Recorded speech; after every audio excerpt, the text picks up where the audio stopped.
Good morning, everyone, and welcome to this edition of Conversation Daily News. I'm your host, Cyrus Webb. Glad you all could join us once again. Well, it's a brand new day, it's a brand new week, which means it's a brand new opportunity for you to do something amazing, and it all begins today. Of course, you have your news headlines coming up on this Monday. We have the Truth of the Day with Mary Ellen Ciganovich, and in today's Entertainment Spotlight, you've been part of my conversation with best-selling author Sabaa Tahir, discussing her career and new book.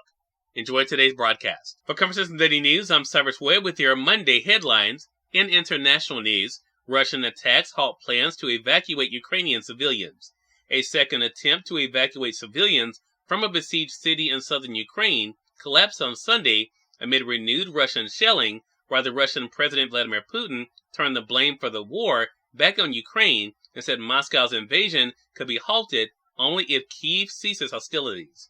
Food, water, medicine, and almost all other supplies were in desperately short supply in the port city, where Russian and Ukrainian forces had agreed to an 11-hour ceasefire that would allow civilians and the wounded to be evacuated.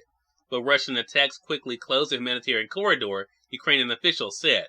There can be no green corridors because only the sick brain of the Russians decides when to start shooting and at whom, the Interior Minister advisor said on Telegram. The news hopes that more people could escape the fighting in Ukraine, where Russians' plan to quickly overrun the country has been stymied by fierce resistance.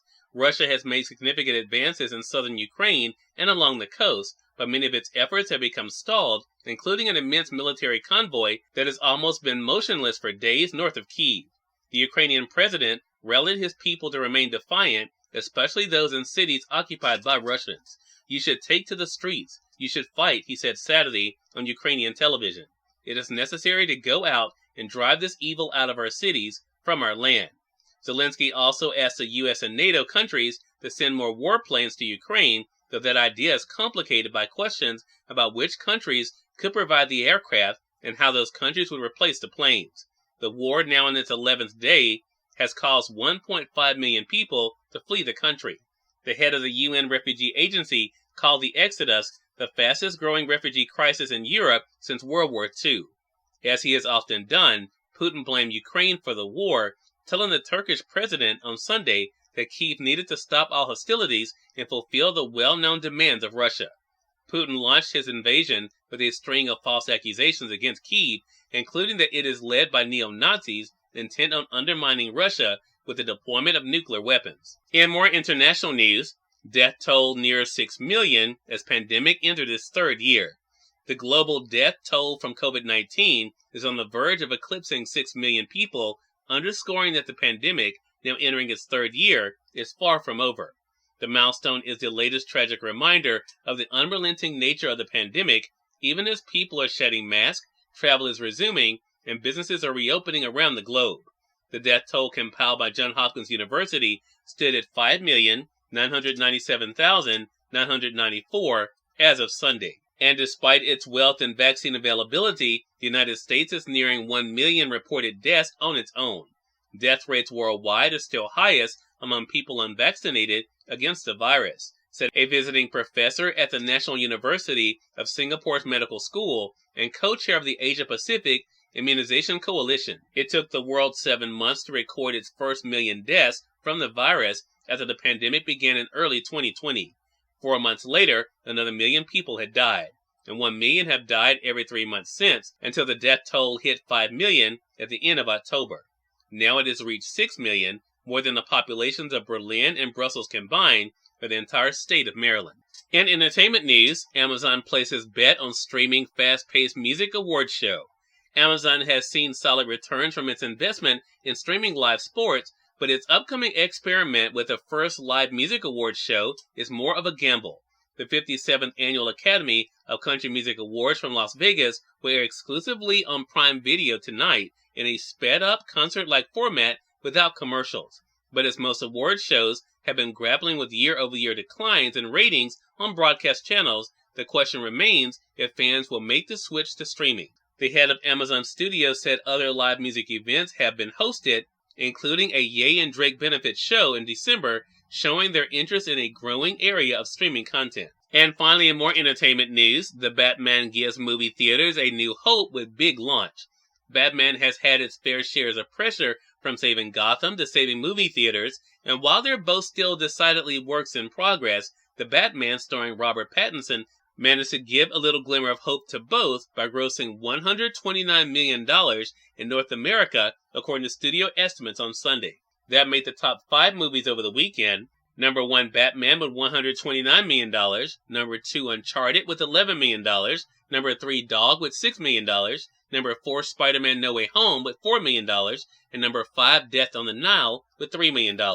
Cyrus Webb, Conversations Daily News. It's now time for the Truth of the Day with Mary Ellen Ciganovich. Mary Ellen, it's all yours. Hi, this is Mary Ellen with your Truth of the Day.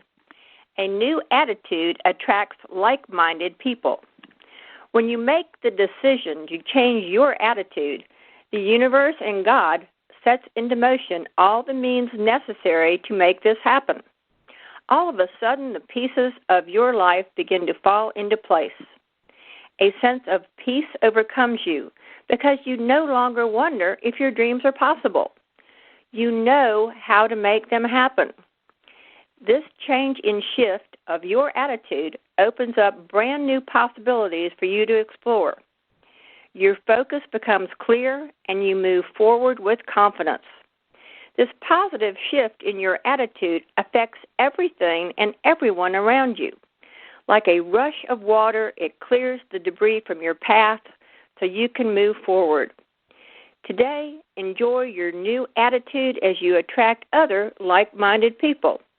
And enjoy your day. We are part of my conversation coming up with best-selling author Sabaa Tahir in today's Entertainment Spotlight. Stay with us. You're listening to Conversations Daily News. For Conversations Daily News, I'm Cyrus Webb with your Entertainment Spotlight. Best-selling author Sabaa Tahir joined me on Conversations Live, the radio show, to talk about her career and new book. Here's a bit of our conversation. Sabaa, what has it been like for you to have done what you love when it comes to writing and literally share it with readers around the world?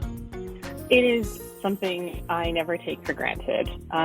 It's a gift, really. And I was thinking the other day about how I measure, my life by how long do I get to write for?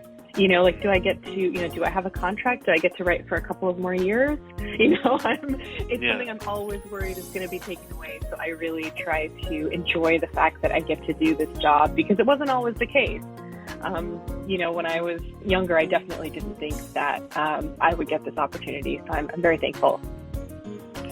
And you write characters that I think the reason why you have readers of all ages, Sabaa, is because you write characters that are us. I mean, it definitely comes out in All My Rage. I think that's the great thing about the book. We're able to see ourselves in these characters. What has that connection been like for you to have created these characters and see people resonate with them so much?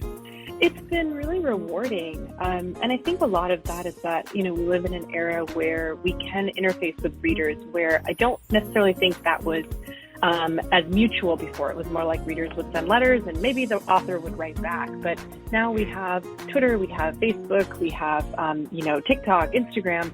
And through all these mediums, I'm able to not just hear what my readers are saying about the book and what they connect to, but getting a chance to talk to them, to encourage them if they're writers, to laugh with them over, the silly things that might be in the book or, me trolling myself, so it's been really incredible. Cyrus Webb, Conversations Daily News. We thank you all for tuning in to this edition of Conversations Daily News. We'll have you guys on tomorrow with more news, Truth of the Day with Mary Ellen Ciganovich, and of course your Entertainment Spotlight. Until then, I'm your host, Cyrus Webb, saying as always, enjoy your day, enjoy your life, enjoy your world. Thank you all for choosing Conversations Daily News today. Let's make today amazing. Take care.